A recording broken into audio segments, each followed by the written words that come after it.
right, we're going live here. Allan's sober powerlifting journey. Yep. It's a little cold in here. Not bad though. All right, let me go get my water over here. Excuse me.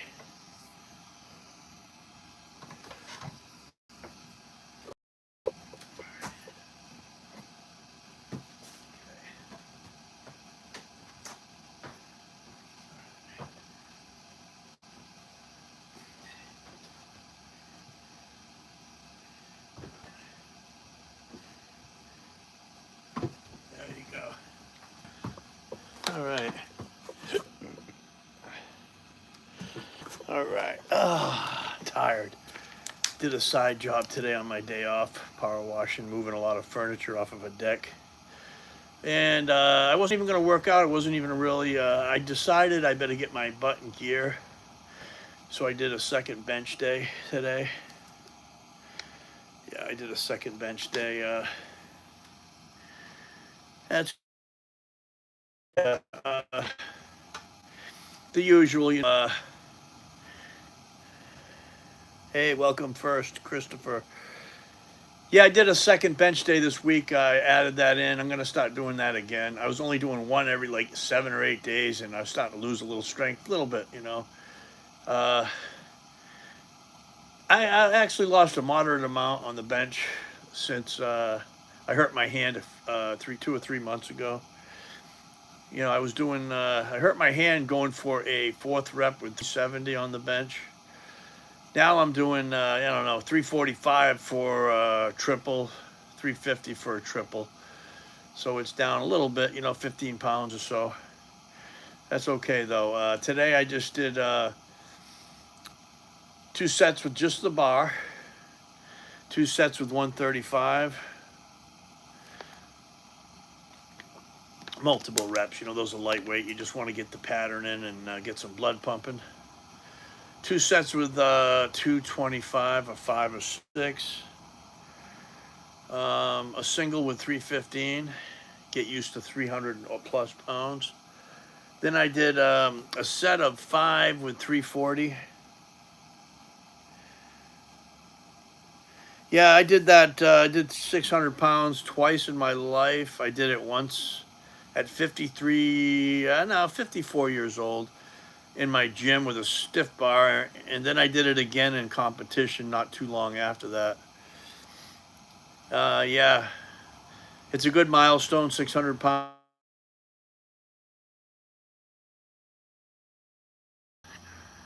All right, we're back on again. I know I disappeared. Yeah.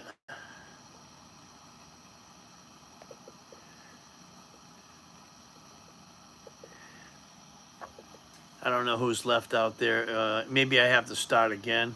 Let me start it again, maybe. I don't know. Is there any... if you're out there, let me know. I had to take a phone call. If there is actually anybody out there... Oh, okay.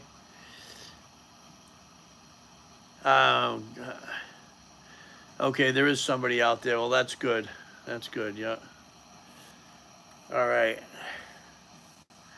Boy, that was... that went away quick.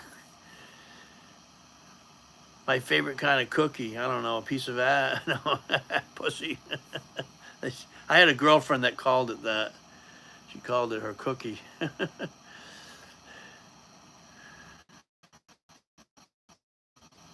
All right, we're live here. Allan's Masters Powerlifting. Allan's Sober Powerlifting Journey. Christopher Post. Something you come off as, oh really? Okay, really? Okay, we'll see about that, Christopher. We'll see if he comes back. I had to take a phone call from my fiance. That's why it cut off for a minute. I knew that was going to happen, Max. Because I called her. She works as a nurse, so sometimes she's very busy. So I called her earlier, but she couldn't come to the phone. She's probably she works at a resident home. She doesn't work in a nursing home or anything like that, but it's a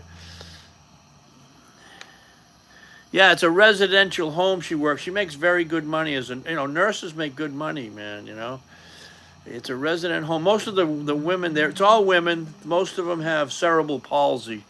And I didn't know this about people with cerebral palsy. One of them lived to 100 years old. They can live forever almost, as long as they take care of them. They get good care there. A couple of them were in their 90s. I couldn't imagine living 80. I'm sure they were kind of okay when they were younger, but living 90 years and you can't barely move your arms. What's this? Oh, Chris, really, I have to watch out for them. Good, thanks for the no, for looking out for me. How old are you, brother? I'm 47 and just started back lifting yesterday. Any advice? I feel so weak, all the strength. Never give up. What is it? Cali Rican. I didn't start training till I was 47, actually. Seriously. I did a little bit in my late teens all the way to my early 30s. But take it easy your first week. Do a full body workout for the first couple of weeks. Then you can break it up into body parts if you want, like do bench one day, your deadlifts another day, and squats another day, shoulders another day, something like that, what I mean? And just stay consistent, let your body heal up, especially in the beginning, man, because you're going to have what's called the DOMS.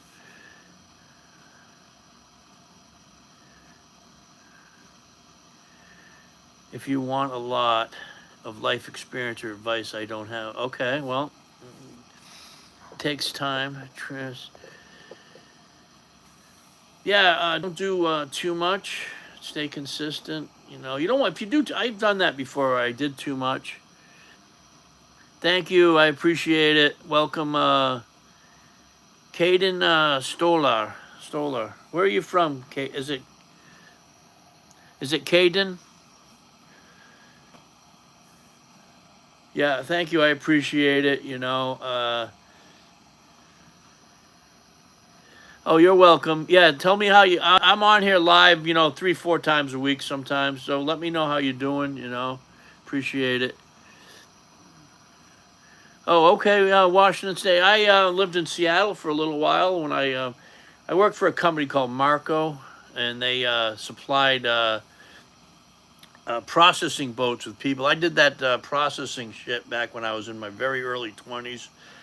How old was I? I'm trying to think. I think I was 22 years old or something like that, or 21 years old. Yeah, 22. Yeah. So I was in Seattle for a while. Then I went up to Dutch Harbor. Yeah, I would not suggest. I mean, unless you get on a good boat or whatever, man, it kind of sucked. But yeah, Seattle's a nice time. I had a nice time in Seattle. Yeah, nothing but good things to say about it. I had a good time in Seattle. Boy, I had a lot of serious drunks there, though. I got drunk a lot in Seattle. Boy, that's another story I could tell.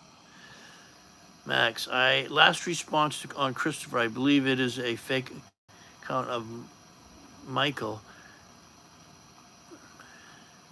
Yeah, that is pathetic, Max. Yeah, who is? Okay, Michael. Okay, these guys that have these fake accounts, they're just pathetic. They have nothing else better to do. Check out Max's channel. You see him right there, MAXX. What's Your Max was his first channel. He's got 3 channels. Very, very strong bench press guy. Very strong on the bench. Curls, out of this world curling. Overhead press. He's a very strong guy, and he's very consistent too. Yeah, post your lifts, right? I do. Even I go up and down sometimes. I'm an old man. Max has known me for a long time. We've not always been friends. We used to fight back and forth. We don't do that anymore. God, it's been years now, Max, that last time when we were fighting a little bit. But I've always respected him. The guy, he benched 475. 475. Hey, welcome. Yeah, Max benched 475 a few years ago, and he's always up around in the 400s, low to mid. The guy is very strong at curling, good arm wrestler. I know he kicked my. I'd probably tear my arm off. Probably tear my fucking arm off. Yeah, he's always been pretty strong, you know. Strong guy, you know.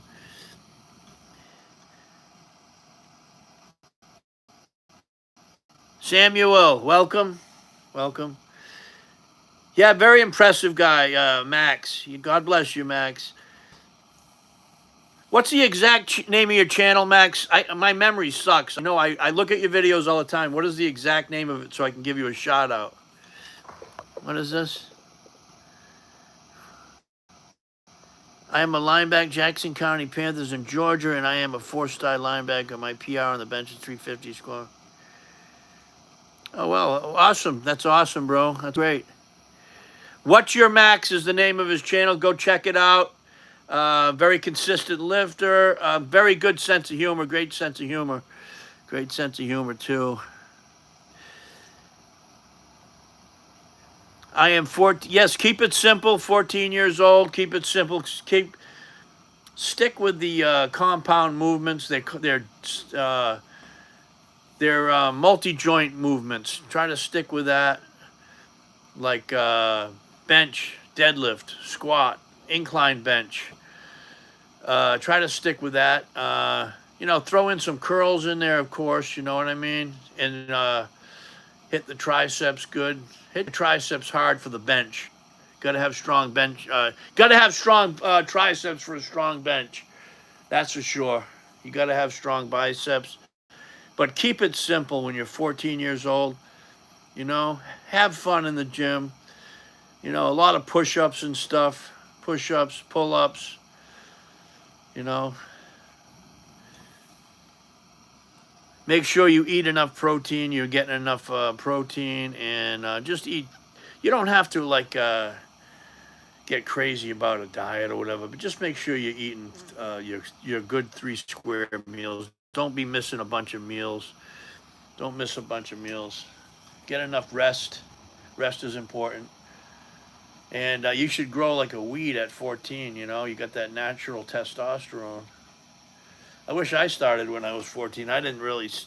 I mean, I did a little bit of lifting. You know, I bought in 8th grade. My mother and father, or my mother actually, bought me a Sears plastic weight set. This is going back into the late 70s. Excuse me. I think that was a late. Was it? No, it wasn't that late. It was the early 80s. I think I was in 7th or 8th grade. Yeah, she bought me a weight set, you know. Arctic bricks. Yeah, you're welcome. Yeah, just keep it simple.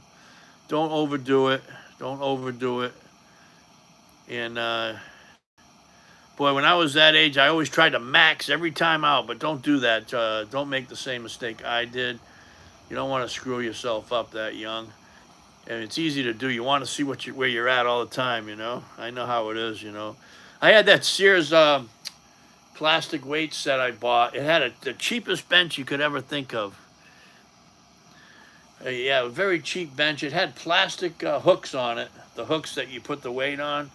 They were real close together, too. And it could only, if you had more than 100 pounds on that damn thing, shook like a son of a bitch, boy.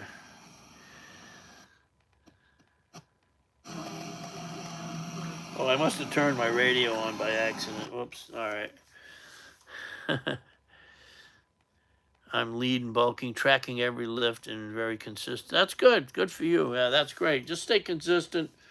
Have fun in life. You know, you don't want to burn out of it. You know, that's good that you're into it, man. That's it. That's good. 14's a good age to start. You know, good age. Yeah. Okay. All right. Whatever. But yeah, lean bulking is a good idea. You know, you're not eating but you're eating good food. You know what I mean? I'm all for that. You don't want to eat a bunch of garbage, but that's a good idea. The lean bulk, just get enough food in you. You know, you don't have to eat perfect either. You know what I mean?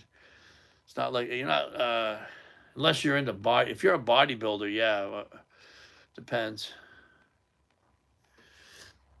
Joey Shumi, you probably have the build of your mama, like a woman.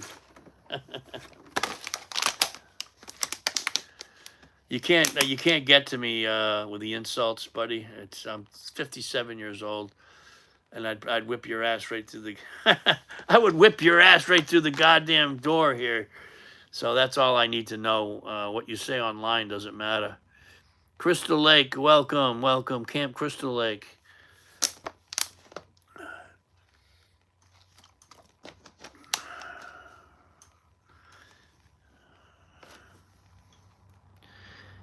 Hey, welcome. All right. Yeah, thank you. Any subscription helps here. Anything helps. I appreciate it. Um, how is everybody doing tonight? You know, I did bench tonight, bench press. How much we got a tip for you to lose the top? The only thing you're whipping is a 17-year-old. Okay, yeah, all right, yeah. The only thing you're whipping is your dick up a guy's asshole. How's that? Yeah, so I benched today, 340 pounds for a set of 5. No bouncing, very nice slow reps. And then 345 for a triple, which is, it's not my best. You know, I've done 380 for a triple in the last couple of years. But that goes up and down. You know, I'm 57 years old. Okay, yeah. This guy, Errol King, this guy, he lives in my neighborhood, guys. I know who he is. And he's on the child sexual predator list, unfortunately. You guys know about that. He's at what they call in prison a chomo. He's got to register. We know you live over there on State Street down the street, man. That's terrible, buddy. God. I'm surprised they let you on the internet. Didn't they take your computer away from you? They should take your computer away. Yeah, he bothers me sometimes on here, you know. I block him and then he starts a new account. But yeah, he's on that damn sexual predator list. Errol, Errol Kim. Yeah, he lives down the street from here. He's got to register at the Massachusetts State Police. Actually, it's terrible. You know, those people shouldn't even be out of prison. You know. Yeah, you shouldn't even be out of prison, Kim. You should have been. They should have kept you in the goddamn Massachusetts State Prison. You don't belong out here in the streets. All right. Today has been Today has been a gift from God. Another day of sobriety. Good training today. Okay. I also did some what they call Penlay rows, where you touch the you row it and you touch the platform with it. And I superset it with 50-pound dumbbells. Yeah, actually, let's we're gonna get off here pretty soon. We're having fun though here. We're having fun. Yeah. Let's do a set of what do you let me do a set of hammer curls with the 50s. 50s. Yeah, I'm kind of cooled off right now, but we'll do a set with the 50s, you know.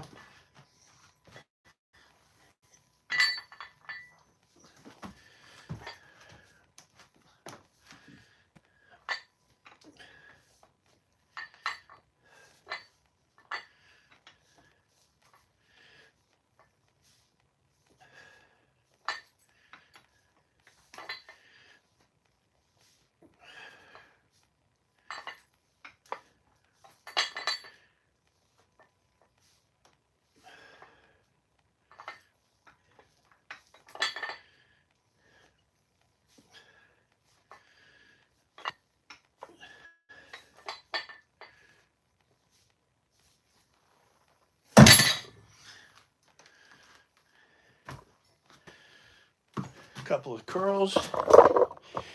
Easy beans.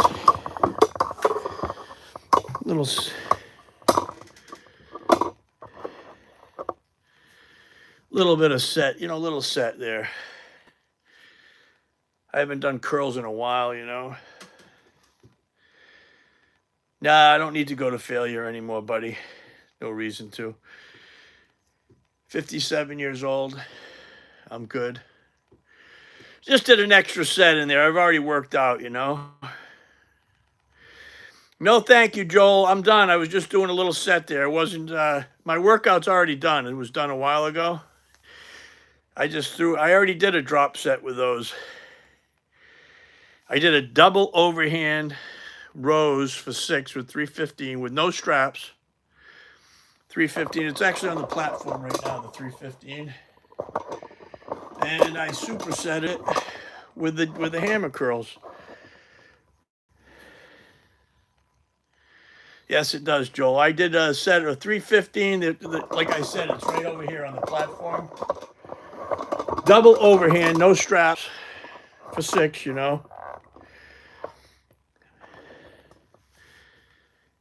It does get a little tougher. You just got to train smart. I didn't bench 405 in competition raw.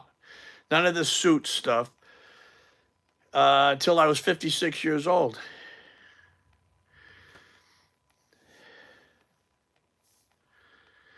Yeah, I was 56 years old. It was last year, the first time I benched 405, and it was in competition, raw.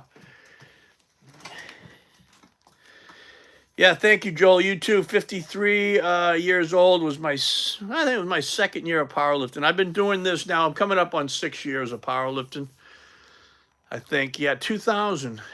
February of 2000 was my first competition. Yep. That was my first competition. I benched 350 then. And I only deadlift. See, my first competition, a friend of mine, Chris Neves is his name, strong kid, Yeah, he's benched 500 pounds in competition. He talked me into it. He said, "You can do it, Allan." I said, "Chris, I haven't even been deadlifting that much," which I really hadn't. So I opened up with 315 on the bench. I ended up with 350. And good job on the sobriety. Thank you. I appreciate it. Yeah. Yeah, so I opened up with 315. This was in 2000. It was right before COVID hit, just before that. Yeah, I knew something was going to happen, though, when that shit started coming around. This was in February. It came out. It was out already, but it really hit in March. But anyways, I opened up with 315. Second attempt was 335 on the bench, and then I ended up with 350. It was a beginner's meet, but it still counted on open powerlifting as a sanctioned meet. And then deadlift, I just opened up with 405, and I ended up with a 455 deadlift. Progressive, yeah, oh yeah, I know. That's what I do. I do progressive overload. I don't, programs do work. The conjugate method does work. I don't want to. I don't like that. For me, I'd rather just do progressive overload, basically. Just like 5 more pounds the next week, or 1 more rep, or 2 more reps. Go for that. Sometimes you don't go anywhere. It can be. You can hit a sticking point. I didn't bench more than 350 in competition for 2 years. I only could get 350. My next competition after that, February 2000, was in August of 2020, not 2000, 2020. The first one was February 2020. Second was August 2020. I opened up that one with 320. And then I just wanted a 355 bench like this. Okay, silly. All right. Yeah, I just wanted 5 more pounds, a PR, and I couldn't bench 355. The next time I competed. I actually did 350, but I couldn't do 355. I failed again. And then I did it on the next one. I failed also, the same thing. And then finally, 3 years later, 2 years later, at 53, I benched 370 pounds, which is a 20-pound personal record. And then the next one I did, it was 380 I did, and then 390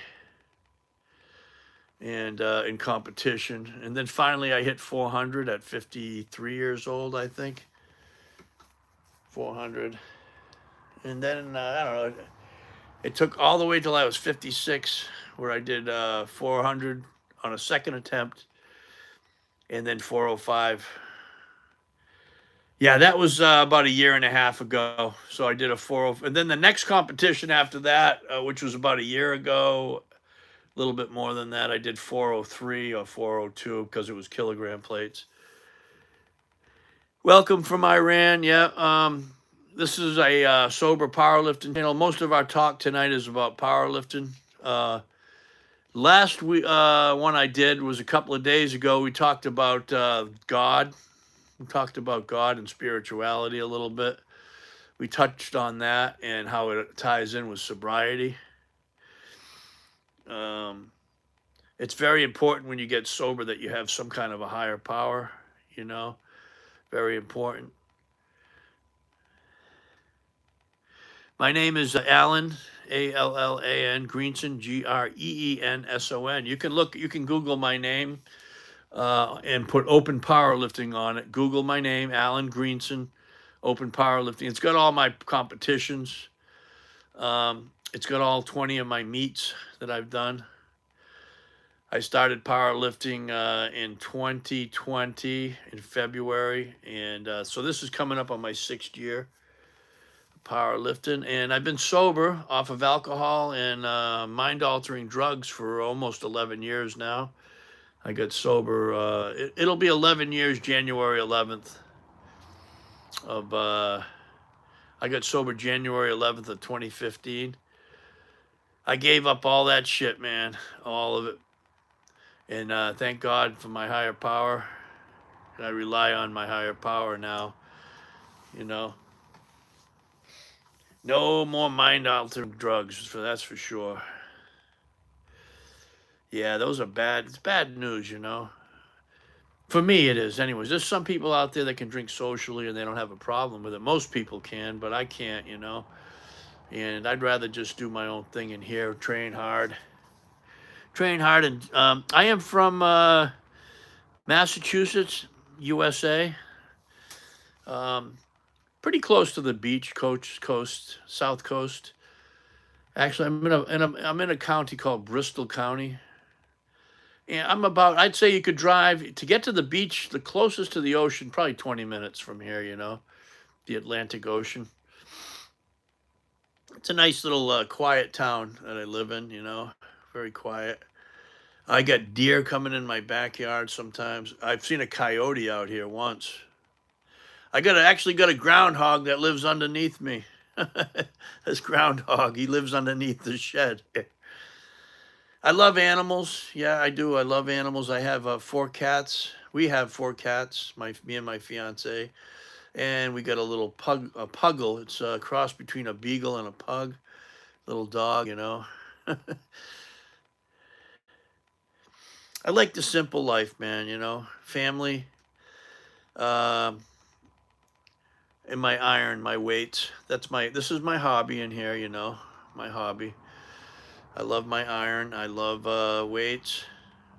I like to watch the Patriots on TV. That's another thing I like. I like American football.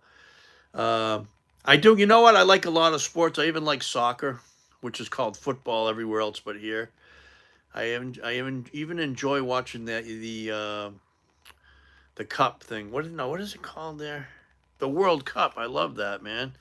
So that's where most of that's the biggest sport in the world. Soccer or football.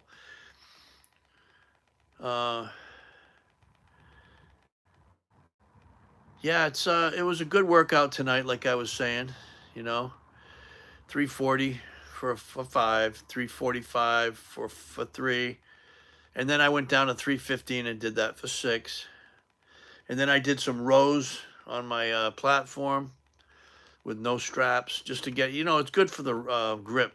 Good for the grip without the straps. Nothing against the straps. I have a bunch of straps. I got boxes of them, actually, of straps. And but yeah, it's a blessing that I'm still here talking to everybody. I got sober, like I said, almost 11 years ago. Uh, I was in trouble with the law, or a little bit in trouble with the law. I had to do. I drank everything I could get my hands on. Beer didn't really get me where I wanted to go, so I used to like a nice bottle of vodka with my beer. But yeah, I gave that all up almost 11 years ago. I lived in this little flea bag motel.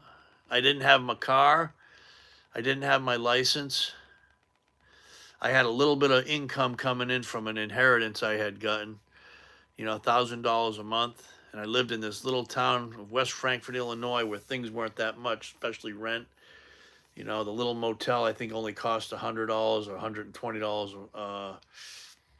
I think 120 a week or something like that. And my life was absolutely hell. I drank 24/7 in that little place. The end of my drinking, but before that, I was homeless. I lived in that little motel. Let's see, I moved in there in September, October, November, December. I was there for about 4 months. Before that, I was in a home. I lived in the woods. I was homeless before the motel. What would happen is I'd get my check. I became unemployable. I was a bum. I couldn't even work anymore. But I get that little check, and I get a little place to stay, and then I would spend it all. And I ended up homeless because I wouldn't have any money to get in anywhere else. Yeah, I lived in homeless shelters, you name it, rehab. I went to rehab so many times, man.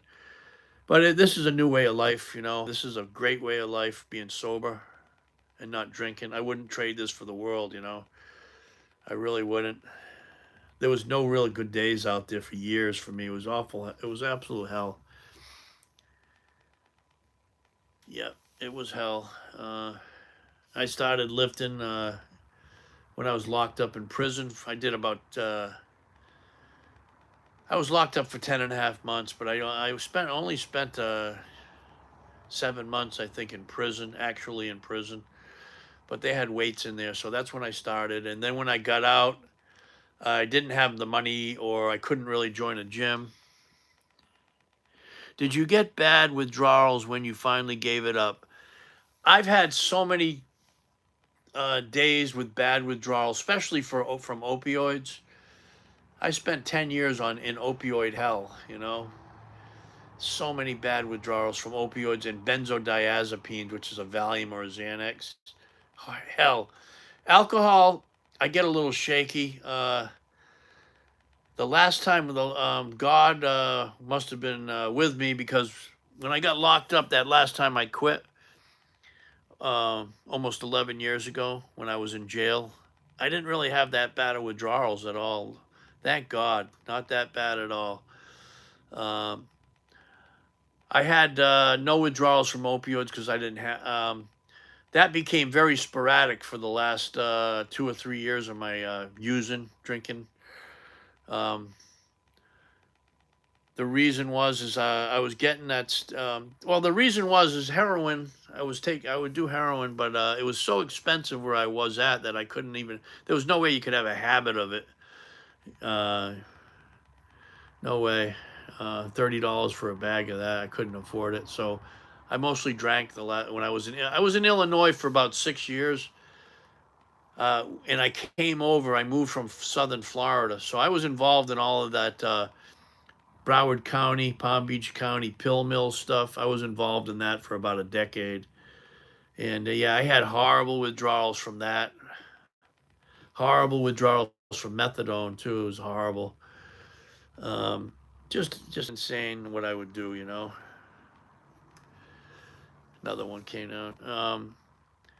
Alcohol, not quite.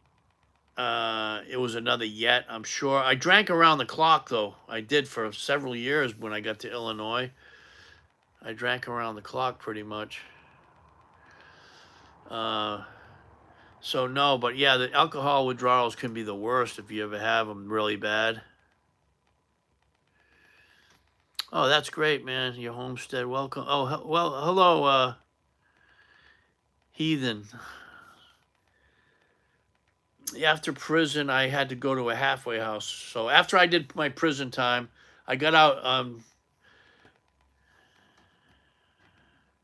No, no liberals or communists allowed. That's no, true, true. I moved to. I had to do 3 months in a halfway house, so I got out of prison. Like I said, I went in and I went in January 11th, 2015. That's my sober date. I got out right before. It was like the end, right after Thanksgiving. Right after Thanksgiving of 20, the same year. So I got out. And I had to go to a halfway house for 3 months. So that's where I went. And then from the halfway house, I was working in the halfway house at this little factory, and I was getting my check started coming back for my inheritance. My sister had cut me off because of my lifestyle.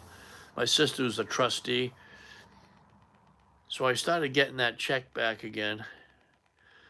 So I had some money, and I ended up getting a little motel. Sounds like you've been through a lot of. Yeah, I appreciate that. Thank you. Yeah, Master T. Never trained. No, Master T. He's kind of a funny guy. He's got a channel, Master T. Funny guy, but he doesn't know how to train.